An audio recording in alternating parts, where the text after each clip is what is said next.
China भी पाकिस्तान के साथ इस टाइम खड़ा हुआ है, तो वो इस तरह की कोई गलती नहीं करेगा। लेकिन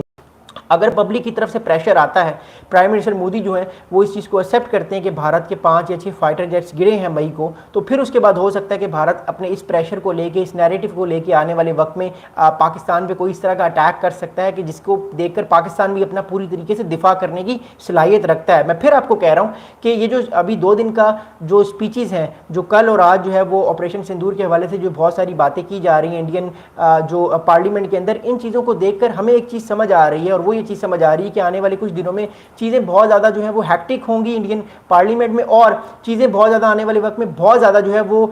हमें मुश्किलात की तरफ चीज़ें नजर आएंगी। मैं आप लोगों के कमेंट्स का बहुत शुक्रिया अदा करता हूँ, आप इस तरह कमेंट्स करते रहें, मैं इस वीडियो के एंड में आप लोगों के सवालात का जवाब दूंगा। लेकिन thank you so much Cosmos power of glory and movie hub, thank you so much guys for the comment. लेकिन आप इस वीडियो को देखते रहें ताकि मैं आपको पूरी सिचुएशन बताऊं कि इस टाइम इंडिया की पार्लियामेंट में हो क्या रहा है, क्योंकि आने वाले दिन में मैं फिर कह रहा हूँ मामलात बहुत ज़्यादा जो होंगे वो क्रिटिकल होंगे, और प्राइम मिनिस्टर मोदी पे प्रेशर आएगा कि या तो आप रिजाइन करें या तो आप किसी की कुर्बानी दें। अब अगर वो किसी की कुर्बानी देते हैं तो ऑब्वियसली राजनाथ सिंह साहब पब्लिक में जब आएंगे एक दफ़ा रिजाइन करने के बाद, जो कि लगता है कि वो कर देंगे रिजाइन कुछ दिनों में, तो फिर वो पब्लिक में जाके मोदी साहब के खिलाफ एक एंटी मोदी बयाना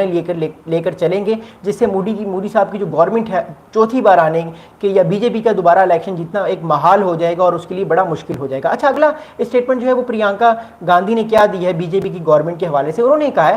कि that's what happened on 22 April, you hide from military, parliament and country, first time in the countries history that the war stop before it starts, and the ceasefire message didn't give up by our military and government but the US government, the US president. This is the irresponsibility of our prime minister Modi. Why you go for ceasefire? यानी प्रियंका गांधी ने जो है वो सवाल किया है कि अगर आप कह रहे थे कि आप इस जंग को जीत रहे हैं, तो फिर आपने अचानक से सीज फायर क्यों कर दिया? आपने अमेरिका बहादुर की बात क्यों मानी? ट्रंप बहादुर की आपने बात क्यों मानी? अगर आपने उनकी बात माननी थी,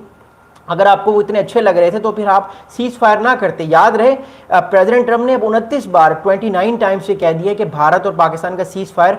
सदर डोनाल्ड ट्रंप ने करवाया था, और इस बात को भारत के जो है कल एक्सटर्नल मिनिस्टर जयशंकर ने डिनाई किया है। लेकिन अमेरिकन प्रेसिडेंट बार बार इस चीज़ को कह रहे हैं, और वो नोबेल प्राइज़ की तरफ भी जो है वो जा रहे हैं कि मुझे नोबेल पीस प्राइज़ मिले। तो प्रियंका गांधी ने सवाल किया इंडियन गवर्नमेंट से, बीजेपी की गवर्नमेंट से, कि आप बताइए, आप तो कह रहे थे हम ये जंग जीत रहे हैं, तो फिर आपने रिजाइन क्यों किया, और जंग शुरू होने से पहले ही जंग क्यों रुक गई? तो एक तरह से उन्होंने जो पब्लिक नैरेटिव है, पब्लिक सेंटिमेंट्स को इमोशंस की तरफ लेकर जा रही है जो इंडियन नेशनल कांग्रेस है। क्योंकि देखिए, जंग हो, किसी का नुकसान हो, किसी का ना नुकसान हो, मैं आपको बता चुका हूं जो पॉलिटिक्स है वो बड़ी बेरहम होती है। पॉलिटिक्स में हर पार्टी चाहती है कि कोई भी मामला हो दुनिया में तो उसका सबसे पहले वो एडवांटेज ले, और इस वक्त जो हम देख रहे हैं कि बैक सीट पे जो है वो इस टाइम बीजेपी है, और फ्रंट सीट पे जो अटैक कर रही है वो पूरी तरह से इंडियन नेशनल कांग्रेस है, और वो पूरी तरह से भारत की जो बीजेपी की पार्टी है, भारतीय जनता पार्टी, और प्राइम मिनिस्टर मोदी वो फुल अटैक मोड में है। और ऐसे वक्त में ये अटैक मोड में है जब इंडिया की गवर्नमेंट एक तरह से एक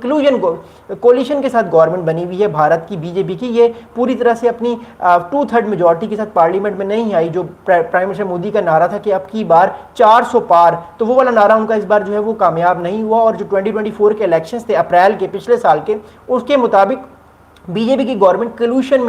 कोलिशन में है, यानी उनको एक एहतियाती की जरूरत पड़ी है गवर्नमेंट बना सके। तो इसलिए हमने देखा कि प्राइम मिनिस्टर मोदी जो है वो बैक सीट पे हैं, बैक फायर पे हैं, और हमारे पास ये भी इंडिकेशन आ रही है कि बिहार इलेक्शन से पहले इंडिया कोई ऐसा मिस एडवेंचर कर सकता है पाकिस्तान के अगेंस्ट, जिससे फिर भारत को और भी नुकसान हो सकता है। अगला बड़ा इंपॉर्टेंट स्टेटमेंट ये है कि आर डिप्लोमेसी इज अनसक्सेसफुल, यानी उन्होंने एक तरह से इंडियन गवर्नमेंट की जो डिप्लोमेसी थी उसको कहा कि ये बिल्कुल अनसक्सेसफुल है। ना इनके साथ इंडिया के साथ ब्राज़ील खड़ा हुआ, ना चाइना हुआ, ना अमेरिका खड़ा हुआ, कोई मुल्क भी इंडिया के साथ खड़ा नहीं हुआ इस मामले के बाद जो मई में हुआ पाकिस्तान और भारत के दरमियान, जिस वजह से जो है एक तरह से प्रियंका गांधी ने जो है वो अपने गुस्से का इजहार किया है कि भारत की डिप्लोमेसी पूरी तरह से फेल हो चुकी है, पूरी तरीके से अनसक्सेसफुल हो चुकी है। आगे उन्होंने बड़ा एक इंपॉर्टेंट सवाल पूछा जो हर इंडियन नेशनल कांग्रेस का और हर इस टाइम इंडियन जानना चाहता है। वो सवाल इन्होंने ये पूछा कि tell us about the fighter jets and be truthful, this government don't give